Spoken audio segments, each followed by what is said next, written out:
Technology is at the fingertips of many, if not most, Ontario students, whether it is provided at home, at school, or in the community. Technology has the opportunity to be a useful tool in the classroom when students are taught how to use it appropriately and be a responsible digital citizen. There are many ways that I incorporate technology into my core French classroom, the main idea being to provide another outlet for students to succeed. As educators, we are aware of the different types of learning styles we may find in our classrooms: visual, oral, verbal, physical, logical, social, and solitary. These are derived from Gardner's theory of multiple intelligences. Every student is unique and learns in their own way. There may be similarities and students may fall into a few of these learning styles, but we cannot continue to group them all into one. Using technology has allowed me to provide another outlet for students to display their learning. For example, students have the option of using an online video service like this one to do an oral presentation instead of standing up in front of the class. A student who connects with the solitary or interpersonal learning style may struggle to get up in front of their classmates and do a presentation, especially in a whole other language. An online video service allows them to do multiple takes and edit out the parts they are not happy with. Due to the fact that the student is being assessed on their speaking, there is no chance another person, such as another classmate or parent or guardian, could interfere to do the project for them. We use other websites such as Kahoot or Quizlet to determine assessment for and as we are learning. Kahoot is an independent quiz activity where each student has a device, a question appears on the board, and students start to select an answer on their own screen.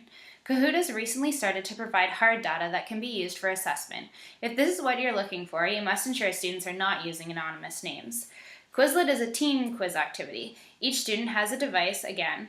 The group receives a question, and one of their teammates has the answer on their own screen. Students work together to answer the questions. Quizlet does not provide any hard data for you to use for assessment, but allows students to review and learn with each other, rather than the teacher standing at the front of the room discussing. Lastly, the main thing that I find technology being used for on a daily basis in my classroom is for translation. Students are encouraged to use a website called Word Reference. This website is an online language dictionary that allows students to search for words, but also provides multiple options so that you can find the right word. For example, the word watch. Do you mean the watch you wear on your wrist, or to watch a movie, or to be on watch? Students need to know the difference when choosing the right word for their sentence. We are constantly battling with students and trying to explain this reasoning, why they should be using this website over Google Translate.